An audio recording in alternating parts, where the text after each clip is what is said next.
कैसे हैं आप लोग? मेरी आवाज आप लोगों तक पहुंच रही है? Yes sir. चलिए, अच्छी बात है।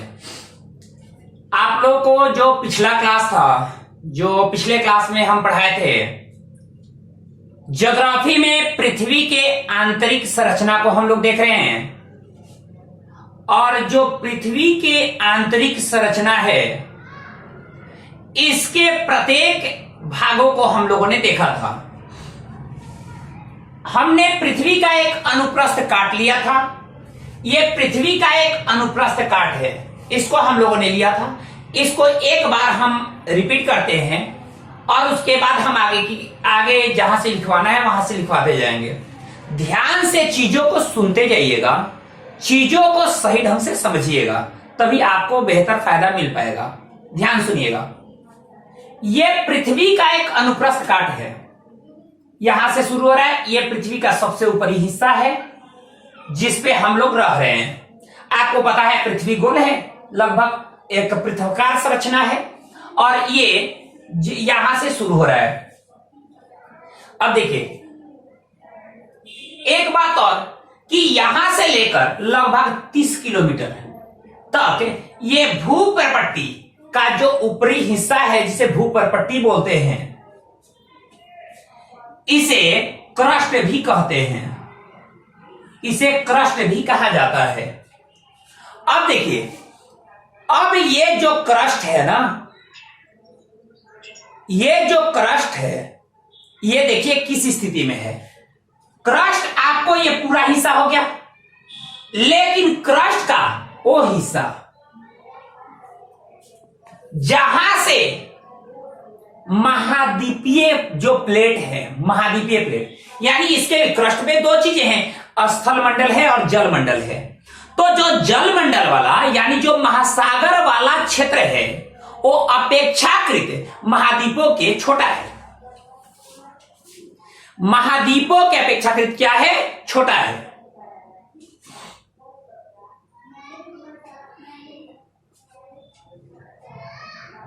अब देखिए, तो स्थिति क्या है कि जो ये महाद्वीपीय हिस्सा है, मान लेते हैं ये महाद्वीपीय हिस्सा है,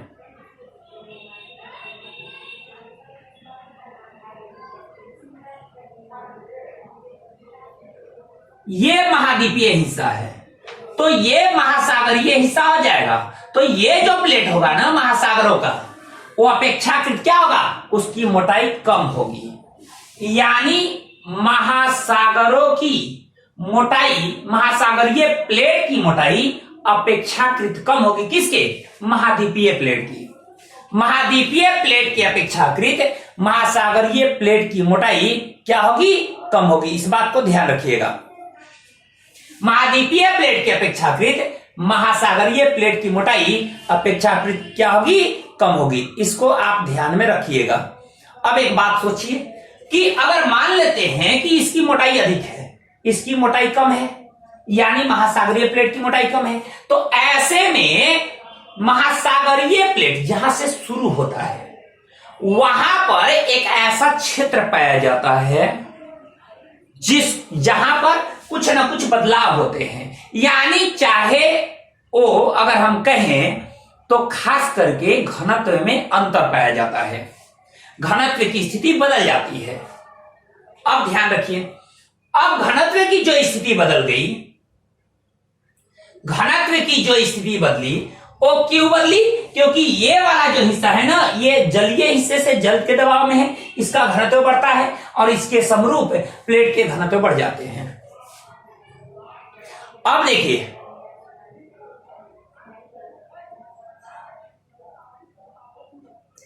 अब स्थितियां यहां ये है कि ये जो महाद्वीपीय प्लेट है, इसकी मोटाई किससे ज्यादा है? महासागरीय प्लेट से ज्यादा है।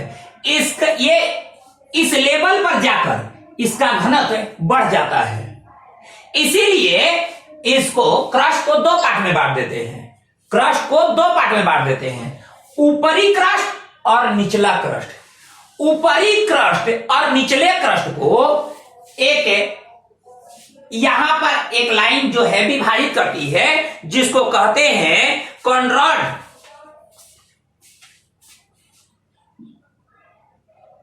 कोनराड असंबद्धता।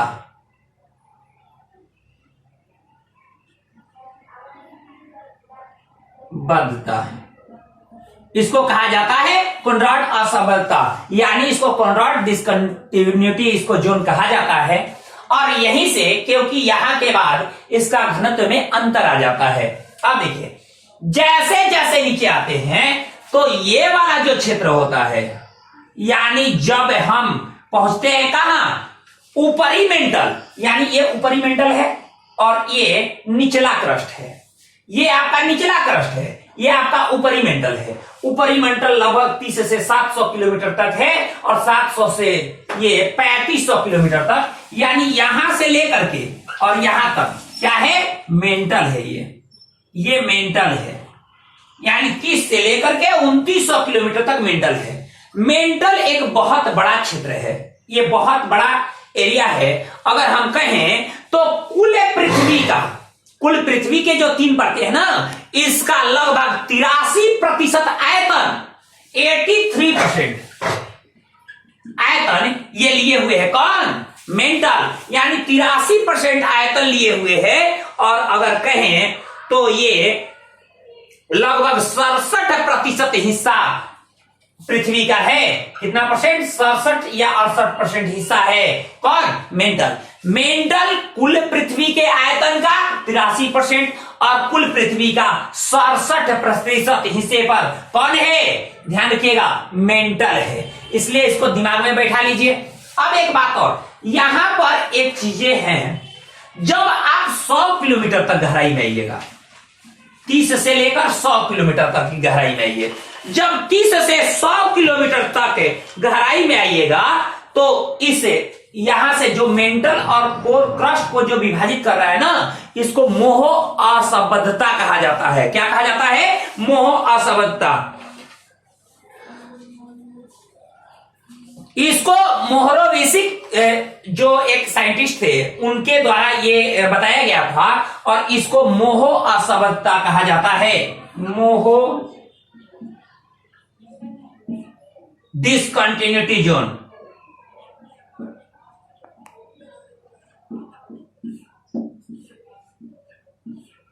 मोह असंबद्धता कहा जाता है, यानी मोह डिसकंटिन्यूटी जोन इसको कहा जाता है। अब ये है क्या, ये लगभग 100 तक जाएगा और इसके बाद नीचे का हिस्सा जो आएगा एकदम पूरी तरह तरल अवस्था में होगा, मैग्मा वाला हिस्सा होगा। अब ये पूरा हिस्सा 100 किलोमीटर तक का जो पूरा हिस्सा है, यह लगभग ऊपरी जो हिस्सा है ना 30 किलोमीटर 100 किलोमीटर अर्ध तरल अवस्था में है और उसके नीचे जाइएगा तो तरल अवस्था में है। अब एक बात मानिए, एक बात सोचिए आप,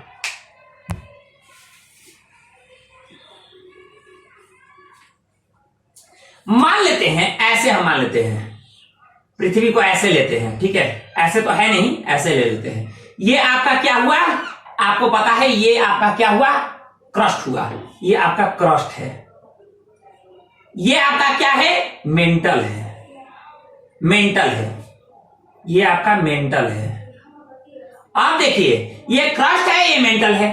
तो जो क्रस्ट आपका 30 किलोमीटर तक है, यहां पर यहां से लेकर 100 किलोमीटर तक क्या स्थिति है, इसको कहते हैं मोह असंबद्धता क्षेत्र इसको कहा जाता है। अब जो मोह असंबद्धता है 30 किलोमीटर 100 किलोमीटर की है, यानी यहां पर भारी अंतर पाए जाते हैं और इसके बाद यहां से शुरू हो जाता है, यहां से नीचे आइएगा तो तरल पदार्थ शुरू हो जाते हैं और लगभग 700 किलोमीटर तक, ये 700 किलोमीटर तक का एक क्षेत्र पाया जाता है। तो जो ये क्षेत्र है ना, जो आपको लगभग 100 किलोमीटर के नीचे का जो क्षेत्र है जहां तरल पदार्थ पाए जाते हैं, इसके ऊपर वाला हिस्सा तैर रहा है। क्या कर रहा है, तैर रहा है। अब एक बात मैंने बताया था कि जो पृथ्वी का ऊपरी हिस्सा है जो चट्टानों से निर्मित है, इन सभी चट्टानों का समूह प्लेट का निर्माण करता है और ऐसे पृथ्वी के संरचना में 6 बड़े प्लेटों का योगदान है और कई सारे छोटे छोटे प्लेट हैं। इसको ध्यान रखिएगा, कई सारे छोटे छोटे प्लेट हैं और साथ ही में 6 बड़े प्लेटों का योगदान है। आगे बताएंगे कि ये प्लेट कौन कौन से हैं, कौन कौन से प्लेटों से बना है हमारा पृथ्वी। तो 6 बड़े प्लेटों का जो योगदान है, 6 बड़े प्लेटों का, ये 6 प्लेट जो तैर रहे हैं वो किसके ऊपर तैर रहे हैं? मैग्मा के ऊपर तैर रहे हैं। तो एक बात जरा सोचिए, आप खुद सोचो, अगर मान लेते हैं आप अगर पानी में तैर रहे हो, ठीक है, मान लेते हैं आप तैर रहे हो, तो जब आप तैर रहे होते हो तो क्या स्थिति होती है? जैसे आप जहां पर जाओगे वहां का जल किनारे हटेगा ना। अब मान लेते हाथी जैसा कोई बंदा हो भाई, आप उतर गया वो तैरने के लिए, तो क्या होगा? पानी का ज्यादा एरिया उस वहां से हटाएगा। लेकिन जैसे वो तैरकर आगे बढ़ेगा तो पीछे वाला जो जल है वो फिर एरिया को पकड़ लेगा ना। यानी एक चैनल बनाता हुआ जाएगा कि नहीं जाएगा ना। आप खुद सोचो, अगर मान लेते हैं एक नाव ही तैर रही है, एक नदी में नाव तैर रही है, और नाव जैसे अगर तैर रही है और जब जैसे जैसे वो आगे बढ़ेगी तो जहां पर बढ़ेगी वहां के जल को किनारे हटा देगी। लेकिन जैसे ही आगे बढ़ जाएगी तो पीछे से फिर वो जल का हिस्सा क्या करेगा? उस जो जल का हिस्सा किनारे हटा था वो आकर के फिर उसको कवर कर लेगा। ये चैनल बनाते हुए चलता है, ध्यान रखिएगा। क्या बनाते हुए चलता है? एक चैनल बनाते हुए चलता है। अब देखिए, लगभग 100 से 200 किलोमीटर, ये 100 किलोमीटर की पूरी मोटाई, 100 से 200 किलोमीटर, यानी ये 700 किलोमीटर यहां है, लेकिन आप ये मान लीजिए 100 किलोमीटर है, तो 100 से 200 किलोमीटर तक, 200 किलोमीटर तक ये जो पूरा चट्टान है, पूरा प्लेट, वो दाब बना रहा है किस पे? बना रहा है मैग्मा पे। और दाब बनाते हुए वो क्या कर रहा है? तैर रहा है। किसके ऊपर तैर रहा है? मैग्मा के। तो जब मैग्मा के ऊपर तैर रहा होता है तो एक चैनल बनाता है। क्या बनाता है? एक चैनल बनाता है, और उस चैनल को गुटेनबर्ग चैनल कहते हैं। क्या कहते हैं? Gutenberg channel.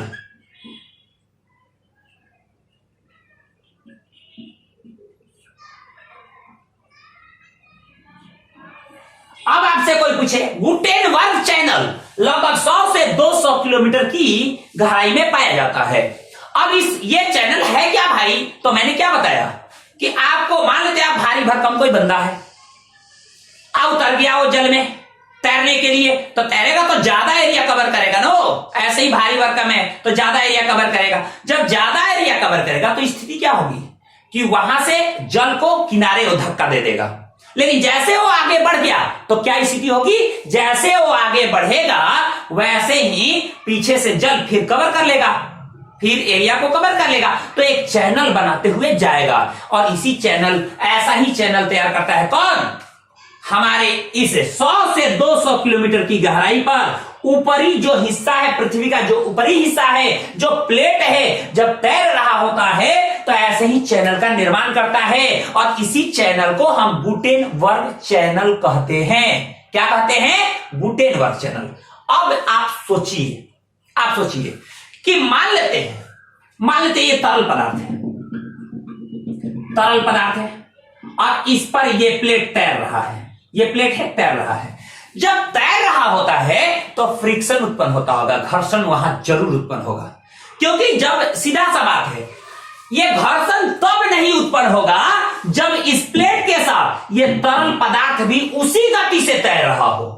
लेकिन अगर यह तरल पदार्थ की गति कम हो अथवा गति नहीं हो, और ऊपरी वाला जो हिस्सा, ऊपर का जो प्लेट है, उसमें अगर गति हो तो घर्षण उत्पन्न होगा, और घर्षण उत्पन्न होने के परिणाम स्वरूप यहां भारी मात्रा में एनर्जी उत्पन्न होगी, भारी मात्रा में उष्मा उत्पन्न होगी, और लगभग ये उष्मा यहां पर जो उत्पन्न होगी लगभग 800 से लेकर 1200 डिग्री सेल्सियस तक ये उष्मा उत्पन्न होती है। कहां? 100 से 100 किलोमीटर की ऊंचाई पर, 100 किलोमीटर गहराई में जब ऊपरी प्लेट जब तैर रहा होता है तो यहां 100 किलोमीटर की गहराई में प्लेट और तरल पदार्थ मैग्मा के बीच घर्षण होता है। क्यों? क्योंकि प्लेट मैग्मा के ऊपर तैर रहा है। इस घर्षण के चलते 100 किलोमीटर की गहराई में क्या स्थिति होती है? वहां पर एक भारी तापमान उत्पन्न होता है।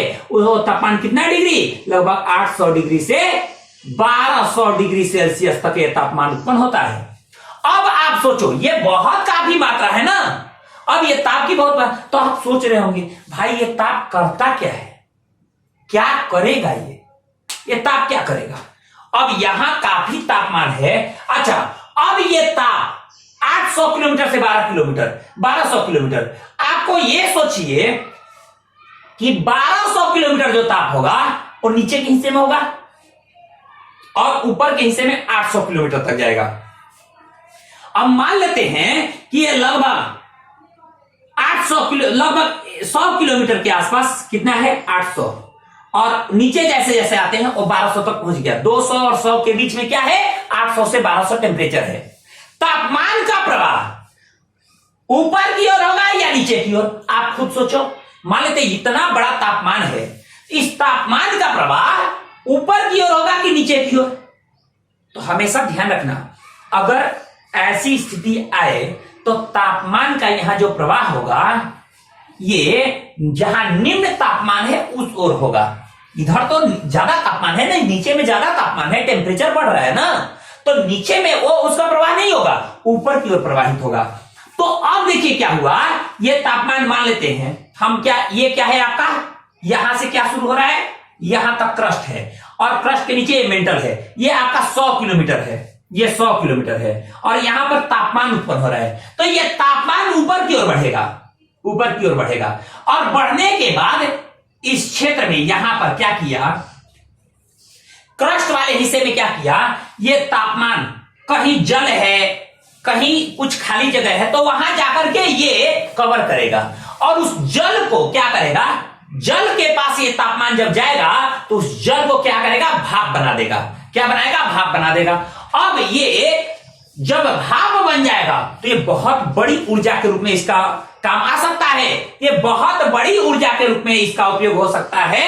और ऐसे ही ताप को, जो कि भाप, ये जो ताप आया आकर के इस जल को भाप बना दिया, इसको जियोथर्मल एनर्जी कहा जाता है। क्या कहा जाता है, जियोथर्मल एनर्जी कहा जाता है।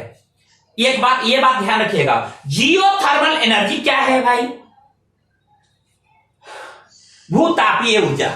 भूतापीय ऊर्जा क्या है, हमने क्या बताया, जो क्रस्ट का हिस्सा है 30 किलोमीटर तक, उसके बाद से शुरू हो जाता है, क्रस्ट के बाद शुरू हो जाता है मोहो असंबद्धता।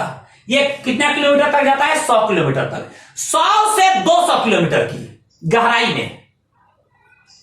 जब ऊपर का प्लेट जब तैर रहा होता है तो 100 से 200 किलो, प्लेट अब छोटा सा तस्तरी थोड़े है, अब तेरा टूलो का ये प्लेट नहीं है भाई कि जैसे मानते जो प्लेट में खाना खा रहे हो ना, ये नहीं, बहुत हल्का है, आराम से, टेंशन ही नहीं लेना है। ये भारी भारी प्लेट है भाई, ये पृथ्वी के उस कई सारे चट्टानों को मिलाकर, चट्टानों से निर्मित वो बड़े बड़े प्लेट हैं। अफ्रीकन प्लेट है, उत्तरी अमेरिकन प्लेट है, प्रशांत महासागरीय प्लेट है, ये सब प्लेट हैं। इतने भारी भरकम प्लेट जब मैग्मा पर तैरेगा, मैग्मा पर जब तैर रहा है तो मैग्मा पर प्रेशर बना रहा है, जब प्रेशर बना रहा है और जब तैर रहा है तो घर्षण हो रहा है। मैग्मा और ऊपर के प्लेट के बीच क्या हो रहा है, घर्षण हो रहा है। घर्षण कितना किलोमीटर तक पार हो रहा है, 100 किलोमीटर गहराई पर। जब घर्षण हो रहा है तो क्या स्थिति उत्पन्न हो रही है, वहां पे भारी मात्रा में एनर्जी उत्पन्न हो रहा है। घर्षण से तापमान कितना हो जा रहा है, यहां लगभग 800 से 1200 डिग्री सेल्सियस तापमान, इतना भयंकर तापमान। यह तापमान नीचे की ओर नहीं जाएगा, क्यों, नीचे में तापमान ज्यादा है, 1200 डिग्री सेल्सियस से ज्यादा है भाई इधर, तो ये नीचे की ओर नहीं जाएगा, जिधर तापमान कम है उसकी ओर प्रवाहित होगा। अब प्रवाहित होगा तो एक बात जरा सोचो, ये कहीं ना कहीं आकर रुकेगा, जहां पर जलीय वाले क्षेत्र हैं तो जलीय वाले क्षेत्र में क्या करेगा, जल को वाष्प बना देगा, और जल को वाष्प बना देगा तो उस वाष्प, अब काफी मात्रा में वो एनर्जी है वहां, अब उसको वाष्प बना दिया और वहां भारी मात्रा में एनर्जी उत्पन्न हो गई। अब ये एनर्जी जो है, जो भाप के रूप में बन गया, इस एनर्जी को कहते हैं जियोथर्मल एनर्जी। अब देखिए, इस एनर्जी का उपयोग किया जा सकता है और कहीं कहीं किया भी जा रहा है। ध्यान रखिएगा, जब इस जियोथर्मल एनर्जी का उपयोग किया जाने लगा तो एक बात समझ में आई कि यार ऐसा नहीं हो सकता है क्या कि हम क्या करें कि पूरा अंदर तक जाए, अंदर तक एक होल कर दे, होल करें, ठीक है। जैसे बोरिंग होता है ना, जैसे हम लोग पानी निकालने के लिए बोरिंग करते हैं, बोर करते हैं। अब उस बोरिंग जैसे आप लोग करते हैं तो उसको क्या कीजिए और गहराई में लेकर जाइए। यहां 200-300 फीट मत कीजिए, यहां पर 2 kilometre, 4 kilometre, 5 kilometre, 10 kilometre, 15 kilometre कीजिए।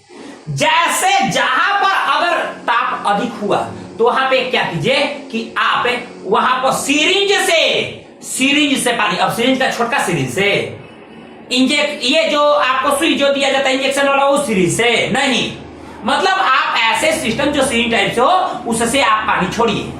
पानी जब आप छोड़ोगे तो वहां पर वो क्या करेगा, ताप, वहां पर वो भाप बन जाएगा और जियोथर्मल एनर्जी नेचुरली, प्राकृतिक, आर्टिफिशियल ढंग से हम वहां तैयार कर लेंगे, ठीक है। पृथ्वी के नीचे तापमान है, पृथ्वी के नीचे तापमान है, हम क्या करेंगे, कर देते हैं 100 किलोमीटर तक या 30 किलोमीटर से नीचे लेकर चले जाते हैं, और करने के बाद क्या करते हैं कि वहां पर सीरिंज से हम छोड़ दिए, क्या पानी छोड़ दिए, पानी छोड़ दिए।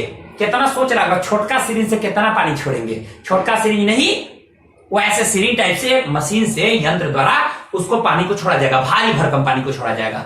जब छोड़ा जाएगा तो वहां जियोथर्मल एनर्जी उत्पन्न होगा। ऐसा विचार किया गया अभी हाल ही फिलहाल में, ये आर्कटिक के क्षेत्र में ऐसा विचार किया गया, और आर्कटिक में वहां एक कोला क्षेत्र है, कोला क्षेत्र में 12 किलोमीटर नीचे होल किया गया, 12 किलोमीटर नीचे होल किया गया।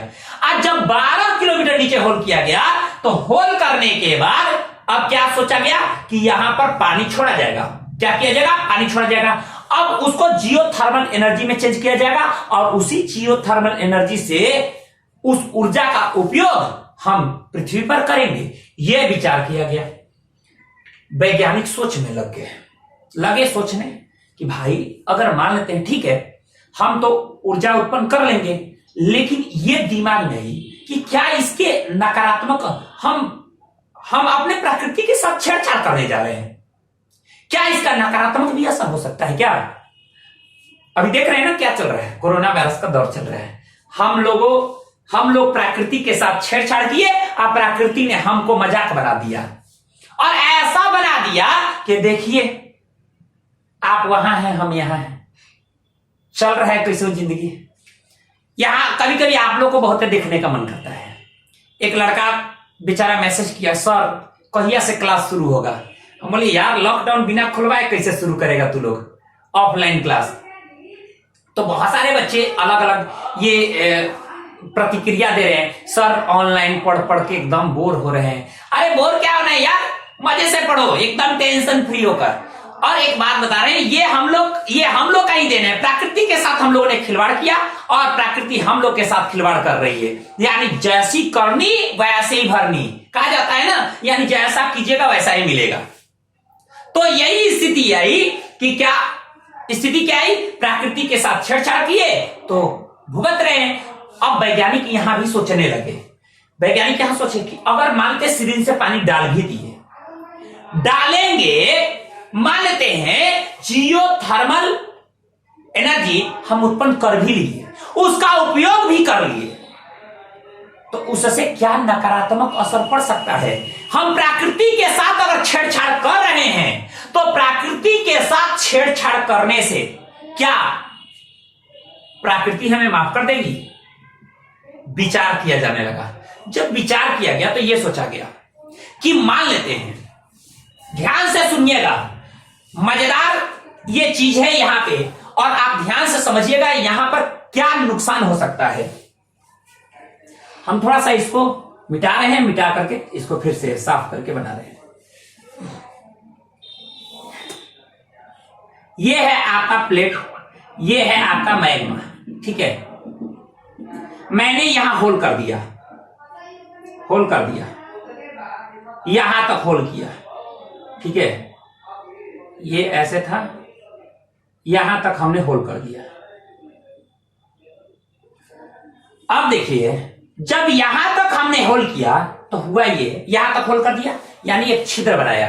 जब छिद्र बनाया तो क्या किया, वाटर हम लोगों ने डाला यहां तक। यहां का तापमान बहुत ज्यादा था, ये ध्यान में रखते हुए ये होल किया गया और यहां का तापमान बहुत ज्यादा था, मान लेते हैं लगभग 500 डिग्री सेल्सियस था, 500 डिग्री सेल्सियस। क्योंकि यहां 100 किलोमीटर पे आएंगे तो कितना हो जाएगा, यहां तो 800 से 1200 किलोमीटर 1200 डिग्री सेल्सियस तक है, लेकिन यहां पर हमने क्या किया, पानी डाल दिया।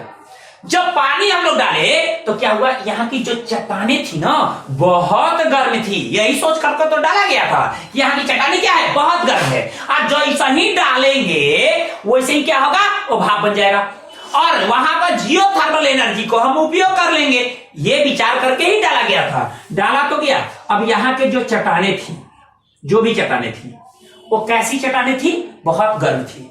जैसे ही पानी डाले तो क्या होगा, पानी तो भाप बन गया, जियोथर्मल एनर्जी हम उत्पादन शुरू कर दिए। लेकिन जो ये चट्टानें गर्म हैं, ये ठंडी होने लगेंगी। आज जैसे ही ठंडी होने लगेगी ये चट्टानें, वैसे ये चट्टानें ठंडा होने के साथ सिकुड़ने लगेगा। ठीक है, आपको पता है जैसे जैसे किसी चीज को गर्म करते हैं वो फैलता जाता है, और जैसे उसको ठंडा करेंगे वो क्या होगा, सिकुड़ने लगेगा। तो यहां पर ये चट्टानें क्या होंगी, सिकुड़ने लगेगी। सिकुड़ने के साथ साथ जैसे ही सिकुड़ेगी तो आसपास जगह बन जाएगा। उस जगह को भरने के लिए ऊपर से ये जो पटल है ना, भूपटल, ये खिसक जाएगा नीचे की ओर। जब खिसकेगा तो जवन यहां खड़ा होकर निकाल रहा था ना, उन्हें धंस जाएगा। सोचिए, मान लेते आप, सोचो यहां पर आप क्या किए, पानी डाल दिए। पानी डाले तो जियोथर्मल आप एनर्जी के लिए पानी डाले हैं। यहां पर चट्टानें क्या है, गर्म है। यहां चट्टानें क्या है, गर्म है। और जब गर्म चट्टानें हैं तो जैसा ही ये जियोथर्मल एनर्जी उत्पन्न हुआ, ये चट्टानें जो गर्म थी वो ठंडा होने लगी। जल यहां पर डाले तो क्या होगा, ठंडा होने लगेगा। जैसे ये ठंडा होगा, ये चट्टान ठंडा होगा, वैसे ही ये क्या स्थिति होगी, ये चट्टानें सिकुड़ने लगेगी। क्योंकि कोई पदार्थ अगर गर्म है तो फैला हुआ होता है, और जैसे वो ठंडा होता है वो सिकुड़ते जाता है, सिकुड़ते जाता है। ध्यान रखिएगा, और जैसे ठंडा होगा क्या होगा, सिकुड़ते जाएगा। अब ये चट्टान क्या हुआ, सिकुड़ गया। सिकुड़ गया तो इस यहां आसपास क्या हो गया, स्पेस बन गया। इधर आसपास पता चला इतना बड़ा स्पेस बन गया, इधर इतना बड़ा स्पेस बन गया, क्योंकि ये तो सिकुड़ कर इतना में हो गया था, अब स्पेस बन गया। तो जो ये स्पेस इधर बना, इस स्पेस को भरने के लिए ऊपर से जो प्लेट है ना वो खिसकेगा नीचे की ओर। ऊपर की चट्टानें क्या होगी, खिसकेगी। जब खिसकेगी तो बंदा यहां खड़ा होकर जो डाल रहा था ना, बड़ा मजे से, कि मजा आ रहा था इसको, पानी डाल रहे हैं और यहां से जियोथर्मल एनर्जी उत्पन्न कर रहे हैं, पता चलेगा उन्हें धंस गया, वही अंदर चला जाएगा। ऐसी स्थितियां होगी ना, इस बात को ध्यान रखिए। तो इस बात को लेकर के अब समस्या उत्पन्न हुई कि भाई अगर हम प्रकृति के साथ छेड़छाड़ करते हैं तो ऐसी स्थिति उत्पन्न हो सकता है, यानी भूपटल खिसक जाएगा। एक बार की बात है, आपको बता रहे हैं, एक जगह ज्वालामुखी का उद्गार हुआ था, ज्वालामुखी का उद्गार हुआ था। तो लोग सोचे कि ज्वालामुखी से इतने काफी ताप उत्पन्न हो रहे हैं, ताप और जलवाष्प की मात्रा ज्यादा होती है, हम उस ऊर्जा का उपयोग कर लेंगे तो कितना अच्छा होगा।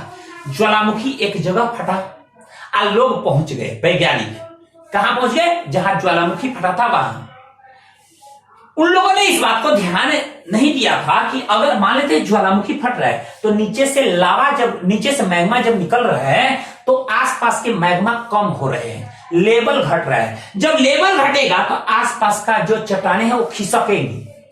ऐसे ही एक बार हुआ और ये खिसक गई थी, उसमें कई सारे साइंटिस्ट चले गए थे और जैसे तैसे हो गए, क्योंकि ताप इतना अधिक था, बेचारे पता भी नहीं चला कि वो कहां गए। ठीक है, अब एक बात जान, तो इस बात को ध्यान रखिए, जियोथर्मल जो एनर्जी है वो उत्पन्न तो कर लेंगे आर्टिफिशियल तरीके से, लेकिन उसका नुकसान हो सकता है। क्या हो सकता है, चट्टानें सिकुड़ेंगी, चट्टानों के सिकुड़ने से फिर ऊपर के प्लेट धसेंगे और धसने के चलते पृथ्वी का जब भूभाग धसेगा तो समझ रहे हैं, दो मंजिला 3 मंजिला बिल्डिंग क्या करेगा, उसका जो सिर है ना वो जमीन में धस जाएगा, समझ गए। उल्टा लटक जाएगा, इसीलिए इस पर ज्यादा काम नहीं किया जा सकता। इसीलिए आर्कटिक क्षेत्र में ऐसा होल किया गया है। जियोथर्मल रिएक्टर के जियोथर्मल एनर्जी के प्रयोग के लिए आर्कटिक